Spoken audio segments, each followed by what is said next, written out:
اعوذ باللہ من الشیطان الرجیم بسم اللہ الرحمن الرحیم یا بنی آدم اے بنی آدم قد تحقیق انزلنا ہم نے نازل کیا الیکم طرف تمہاری لباسن لباس یواری تاکہ وہ چھپائے سوآتکم تمہارے ستر کو وریشا اور زینت کے لیے۔ تو یہاں پہ اللہ تعالیٰ فرما رہے ہیں کہ اے بنی آدم جب کہا جاتا ہے تو ساری اولاد آ جاتی ہے، آدم علیہ السلام کی اولاد ہے نا، ہم انہی سے پیدا ہوئے۔ تو اللہ تعالیٰ فرما رہے ہیں یا بنی آدم اے بنی آدم قد انزلنا تحقیق ہم نے نازل کیا الیکم طرف تمہاری لباسن لباس۔ اب دیکھیں آپ دیکھیں جتنے بھی جانور یا چرند پرند اللہ تعالیٰ نے پیدا کیے ان کو لباس نہیں بدلنے پڑتے، ان کی جو کھال بال پر ہے نا وہی ان کا لباس ہے۔ اور اب دیکھیں کسی کا لباس، اب کسی جانور کا لباس یا کسی پرندے کا لباس اتار دیا جائے تو وہ کیا لگے گا؟ اچھا لگے گا۔ اب دیکھیں مور کتنا خوبصورت ہوتا ہے، اب اس کے وہ پر اتار دیے جائے وہ اچھا لگے گا؟ تو اللہ تعالیٰ نے جو انسان کے لیے بنایا وہ کیا ہے؟ لباس۔ تو اللہ تعالیٰ نے جانوروں کا، چرند پرند، بلکہ جتنی بھی چیزیں پیدا کی ان کے لباس ان کے ساتھ رکھے، ٹھیک ہے؟ وہ جو ان کے کھال بال پر ہوتے ہیں لباس ہی ہوتے ہیں۔ اب اللہ تعالیٰ نے انسان کو بنایا کہ اس کے لیے، انسان کے لیے لباس بنایا کہ وہ، تاکہ اللہ تعالیٰ نے دیکھے سب سے خوبصورت کس کو بنایا؟ انسان کو بنایا۔ اللہ تعالیٰ فرماتے ہیں کہ سب سے بہترین سانچے میں نے جس کو ڈالا ہے نا وہ انسان ہے۔ تو اللہ تعالیٰ نے انسان کے لیے لباس بھی بنایا تاکہ اچھے اچھے لباس پہنے، لیکن لباس پہن کے اس نے تکبر نہیں کرنا، اس نے عاجزی اختیار کرنی ہے اور اللہ کا شکر ادا کرنا کہ اللہ تو نے مجھے اتنا پیارا لباس دیا، یہ جو بھی اللہ نے نعمتیں دی ہیں اس پر اللہ تعالیٰ کا شکر ادا کرنا چاہیے۔ تو یہاں پہ اللہ تعالیٰ فرما رہے ہیں کہ اے بنی آدم قد انزلنا الیکم، کہ میں نے نازل کیا، نا کا مطلب ہے ہم نے نازل کیا الیکم طرف تمہاری لباسن لباس یواری، اس لیے نازل کیا تاکہ وہ چھپائے سوآتکم تمہارے ستر کو۔ اب ہمارا جسم ایسے ہی کھلا ہو اچھا تو نہیں لگتا، تو اللہ تعالیٰ فرماتے ہیں ہم نے تمہارے لیے ستر چھپانے کے لیے لباس بنایا، وریشا اور زینت کے لیے۔ جیسے ہم لباس مختلف طریقے سے سلاتے ہیں پہنتے ہیں تو یہ زینت کے لیے۔ اللہ فرماتے ہیں وَلِبَاسُ التَّقْوَىٰ، اور تقویٰ کا لباس، ذَلِكَ خیر، وہ سب سے بہتر ہے۔ لباس آپ نے اچھا پہننا ہے لیکن تقویٰ انسان کے اندر ہونا چاہیے۔ ایک دفعہ حضرت عائشہ رضی اللہ تعالی عنہا، نبی پاک صلی اللہ علیہ وسلم کی زوجہ مبارکہ، جب آپ نے حضرت ابو بکر صدیق کے گھر تھی نا، اس وقت شادی سے پہلے کی بات، انہوں نے اپنے قمیض پہنی اور کرتا پہن کے اپنے آپ کو بار بار دیکھ رہی تھی، جیسے ہم بھی لباس پہنتے ہیں اور اپنے آپ کو دیکھتے ہیں کہ کیسا لگ رہا ہے۔ لباس پہن کے اپنے آپ کو دیکھ رہی تھی اور ایسا بڑا خوش ہو رہی تھی اپنا لباس دیکھ کے نا۔ تو اس وقت حضرت ابو بکر صدیق رضی اللہ تعالیٰ عنہ نے فرمایا کہ اللہ تمہیں اس وقت محبت سے نہیں دیکھ رہا، مطلب کہ کیوں یہ لباس پہن کے، لباس پہنو، اللہ کا شکر ادا کرو، لیکن مطلب کہ اللہ معاف کرے ان کے دل میں تکبر نہیں تھا، لیکن ویسے ایک دل میں خیال آتا ہے نا کہ میں کتنی اچھی لگ رہی ہوں یا کچھ۔ تو جیسے ایک صحابی تھے نا، انہوں نے اللہ تعالیٰ کے رسول نبی صلی اللہ علیہ وسلم سے سوال کیا کہ اللہ کے رسول تو کیا اچھا لباس نہیں انسان کو پہننا چاہیے؟ اچھا لباس انسان کو نہیں پہننا چاہیے؟ آپ صلی اللہ علیہ وسلم نے فرمایا کیوں نہیں پہننا چاہیے؟ اچھا لباس پہنو، لیکن اچھا لباس پہن کے تو کسی کو حقیر نہیں جاننا، اپنے ساتھ والے کو یعنی حقیر نہیں جاننا کہ اس نے کیا پہنا ہوا ہے۔ ہو سکتا ہے کیونکہ اللہ تعالیٰ فرماتے ہیں نا کہ اللہ تعالیٰ کو کیا پہنچتا ہے؟ تقویٰ۔ اللہ تعالیٰ تمہاری صورتیں نہیں دیکھتا، تمہارے لباس نہیں دیکھتا، تمہارا کچھ نہیں دیکھتا، اللہ تعالیٰ دیکھتا ہے تمہارے دلوں کے اندر تقویٰ کتنا ہے۔ تو یہ ہو سکتا ہے کہ جس کے پاس اچھے کپڑے نہیں ہیں وہ تقوی میں زیادہ بہتر ہو، تو اس لیے اللہ تعالیٰ نے فرمایا کہ لباس التقویٰ، تقوی کا لباس، ذالک خیر، یہ سب سے بہتر ہے۔ ذالک، یہ من آیات اللہ، یہ اللہ کی نشانیوں میں سے ہے، لعلہم یذکرون، شاید کہ نصیحت حاصل کریں۔ یا بنی آدم، اے بنی آدم، لا یفتننکم الشیطان، نہ بہکا دے تمہیں شیطان، کما، جیسا کہ اخرجا، جیسے کہ اس نے نکلوا دیا، ابویکم، تمہارے والدین کو، تمہارے ماں باپ کو، ٹھیک ہے؟ وہ کون سے؟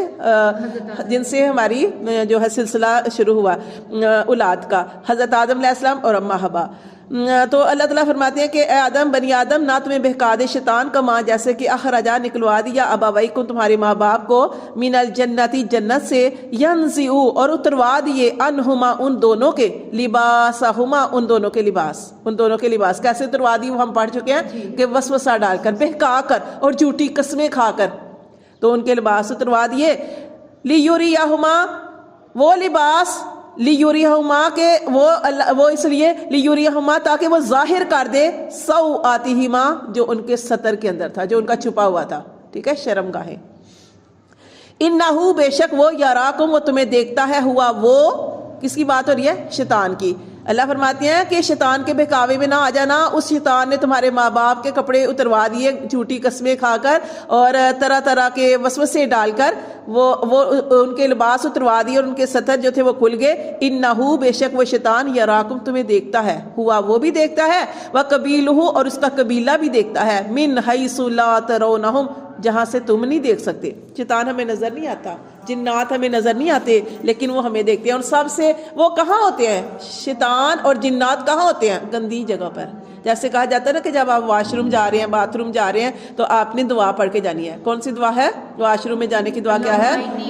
اللہم انی اعوذ بک من الخبث والخبائث. اور جب باہر نکلنا ہے تو آپ نے کون سی دعا پڑھنی ہے؟ غفرانک. تو یہ جب دعا آپ پڑھ کے باہر پڑھ کے پھر اندر جانا ہے. ابھی آپ اندر جانے لگے، اس سے پہلے یہ دعا پڑھنی ہے، تو پھر آپ نے اندر جانا ہے. جب آپ یہ دعا پڑھ کے اندر جائیں گے تو واش روم بندہ کیوں جاتا ہے؟ قضاء حاجت کے لیے جاتا ہے یا نہانے کے لیے جاتا ہے، غسل کرنے کے لیے جاتا ہے. اب جب ہم یہ دعا پڑھ کے نہیں جاتے تو شیطان ہمارے جسم دیکھتا ہے، شیطان ہمارے جسم دیکھتا ہے. تو جب ہم یہ دعا کا اہتمام کر کے جائیں گے تو وہ ہمارے جسم نہیں دیکھ سکے گا. تو اس لیے یہ دعا پڑھنی بہت ضروری ہوتی ہے. اور شیطان اور کون سی جگہ پہ ہوتا ہے؟ ان جگہوں پہ ہوتا ہے جن گھروں میں اللہ کا ذکر نہیں کیا جاتا. ان گھروں میں بھی آپ نے دیکھا ہوگا کہ شیطان اور آپ نے دیکھا ہوگا کہ کچھ گھر بند ہوتے ہیں اور کہا جاتا ہے اس گھر میں چڑیلیں رہتی ہیں، اس گھر میں جنات رہتے ہیں. اور ایسا ہوتا ہے کیوں؟ جس گھر میں کوئی نہیں رہتا اس گھر میں کسی نے تو ڈیرا ڈالنا ہے نا، کیونکہ وہ ایسا گھر ہوتا ہے کہ وہاں پہ اللہ کا ذکر اذکار نہیں ہوتا. تو وہ گھر جہاں پہ ہم اللہ کا ذکر کرتے ہیں، نماز پڑھتے ہیں، وہاں پہ جنات نہیں آتے. آتے ہیں، وہ آتے ہیں بہکانے کے لیے آتے ہیں. لیکن جب دیکھتے ہیں کہ میری بندی اللہ تعالیٰ کی جو بندی ہے وہ نماز میں مشغول ہے، اچھے کاموں میں مشغول ہے، یا پھر اپنے کوئی بھی کام کرتے ہیں، جیسے ہم اپنے گھر کے اندر داخل ہوتے ہیں تو ہم السلام علیکم کہہ کے داخل ہوتے ہیں. گھر سے باہر نکلتے ہیں، نکلنے کی دعا پڑھتے ہیں، سلام بھی کرتے ہیں، نکلنے کی دعا پڑھتے ہیں. کھانا کھانے سے پہلے کھانے کی دعا پڑھتے ہیں. اور اگر ہم کھانا کھانے سے پہلے کھانے کی دعا نہ پڑھیں تو ہمارا کھانا کون کھا جائے گا؟ شیطان کھا جائے گا. ہمارا کھانا شیطان کھا جائے گا. اور اگر آپ کو نبی صلی اللہ علیہ وسلم نے ارشاد فرمایا کہ کھانا کھانے سے پہلے کھانے کی دعا پڑھیں، دعا پڑھی اور آپ نے دعا نہیں پڑھی، ٹھیک ہے، ایک تو ہوتا ہے آپ نے دعا پڑھ لی، ٹھیک ہے، اور کھانے کے بعد بھی آپ نے وہ جو ہے الحمدللہ کہنا ہے. اب یہ کہ جب آپ نے کھانا شروع کیا آپ نے دعا نہیں پڑھی، آپ کو بھول گئی دعا پڑھنی، تو آپ صلی اللہ علیہ وسلم نے ارشاد فرمایا کہ ایک میں لقمہ رہ گیا ہے تو آپ نے وہ دعا پڑھ لی تو شیطان جس نے آپ کا کھانا کھایا تھا وہ اس کو کیا کر دے گا. وہ کون سی دعا ہے؟ اگر بسم اللہ پڑھنی بھول جائیں تو آپ نے یہ والی دعا پڑھنی ہے. اگر آپ کا ایک نوالا بھی رہ گیا، آپ کو دعا یاد آ گئی، آپ کو یاد آ گیا کہ میں نے بسم اللہ نہیں پڑھی، آپ نے یہ دعا پڑھنی ہے. کون سی؟ بسم اللہ اولہ و آخر. ٹھیک ہے، یہ دعا آپ نے چھوٹی چھوٹی دعائیں ہیں اس کا. اچھا، اس کے بعد وہ کھانا کھانے کی جو دعا ہے نا، کھانا کھانے کے بعد کی دعا کیا ہے؟ وہ بھی کتنی پیاری دعا ہے. الحمدللہ الذی اطعمنا وسقانا وجعلنا من المسلمین. اللہ تو نے کھلایا پلایا، یہ نا الحمدللہ الذی اطعمنا وسقانا وجعلنا من المسلمین. اللہ تیرا ہی کمال ہے اور تو نے مجھے مسلمان بنایا. ٹھیک ہے، تو یہ دعاؤں کا آپ نے اہتمام کرنا ہے. جب ہم کھانا کھاتے ہوئے دعاؤں کا اہتمام کرتے ہیں، گھر سے باہر نکلتے آتے اور اسی طرح واش روم میں جاتے ہیں، یعنی جتنی بھی دعائیں ہیں ان کا اہتمام کرتے ہیں تو شیطان ہم سے دور رہتا ہے. اگر ہم ایسا نہیں کرتے تو شیطان کھانا بھی کھا جاتا ہے ہمارے ساتھ سوتا بھی ہے. سوتا کیسے ہے؟ جب ہم آیت الکرسی نہیں پڑھتے. آیت الکرسی نہیں پڑھتے تو شیطان ہمارے ساتھ ہی سوتا ہے، پھر ہمیں بہکاتا ہے، پھر ہم رات کو بھی غلط کام ہوتا ہے نا کر دیتے ہیں. تو یہ کیا ہے کہ ہر وقت جو ہے انسان کو اللہ کو یاد رکھنا چاہیے، اور یہ جو دعائیں نبی پاک صلی اللہ علیہ وسلم نے بتائی ہیں ان دعاؤں کا اہتمام کرنا چاہیے. تو یہ شیطان ہوتا ہے گندی جگہوں پر اور ایسی جگہوں پر جہاں پہ اللہ کا ذکر نہیں کیا جاتا. اور یہ دیکھیں کہ یہاں پہ یہی کہا جا رہا ہے کہ انہو یراکم، بے شک وہ تمہیں شیطان دیکھتا ہے، وہ بھی دیکھتا ہے، وقبیلہ اور اس کا قبیلہ، اس میں وہ خود بھی ہے اور آگے اس کی نسلیں ہیں، اس نے ان کو بھی اسی کام پہ لگایا ہوا ہے. ٹھیک ہے، اور سب سے زیادہ شیطان کب خوش ہوتا ہے؟ جب میاں بیوی کے اندر لڑائی ہوتی ہے نا تو شیطان سب سے زیادہ خوش ہوتا ہے، کیونکہ میاں بیوی کے اندر لڑائی ڈال دی، اب نسلیں خراب ہو جائیں گی. ٹھیک ہے، تو اس لیے یہ آپ سوچا کر. ایک میں نے بڑا پیارا واقعہ آپ کو سنایا تھا، شاید آپ کو یاد ہو. ایک عورت، اس کے شوہر نے اسے مارا. ہاں بتائیں. اس کے شوہر نے اسے مارا اور وہ عورت جو تھی اس نے کہا کہ میں تمہاری شکایت کروں گی. اس عورت نے کیا کہا؟ میں تمہاری شکایت کروں گی. کس سے کہا؟ اپنے شوہر سے. شوہر نے سوچا کہ اپنے بھائیوں سے شکایت کرے گی, اپنے ماں باپ سے شکایت کرے گی, میری شکایت اپنے میکے والوں سے کرے گی. اس نے کہا اچھا کر تو صحیح شکایت. اس نے کیا کیا؟ اس کا فون بھی لے لیا, فون تھا اس کے پاس, فون لے لیا کہ اب کیسے شکایت کرے گی. گھر سے نکلنے کا راستہ بند کر دیا کہ گھر سے باہر تو جا نہیں سکتی. اب اس نے کیا کیا؟ اس نے کہا نہیں میں کروں گی, شکایت کروں گی. اس نے یہ نہیں بتایا کس سے کروں گی. اس نے کہا وہ واش روم میں چلی گئی. واش روم میں گئی, وہ تو گئی تھی وضو کرنے. اب وہ جو باتھ روم تھا اس کی ایک کھڑکی باہر کی سائڈ پہ تھی. تو اس کے شوہر نے دیکھا کہ بیوی نے تھوڑی دیر لگا دی ہے باتھ روم میں, تو اس نے کیا کیا؟ اس نے کہا کہ کہیں کھڑکی سے باہر ہی نہ چلی گئی ہو اپنے ماں باپ کو بتانے کے لیے. تو وہ نا باہر بھی جا کے اس نے دیکھا تو کھڑکی جو تھی بند تھی, تو پھر وہ اندر آ گیا. اچھا بہرحال بیوی جو تھی وہ اندر سے نکلی تو ایسے پانی ٹپک رہا تھا, وہ نہیں وضو کر کے آئی تھی. تو وہ جان نماز بچھائی اور اس طرح وہ نماز بھی نہیں پڑھنے دے رہا تھا. چل بہرحال اس نے نماز پڑھی.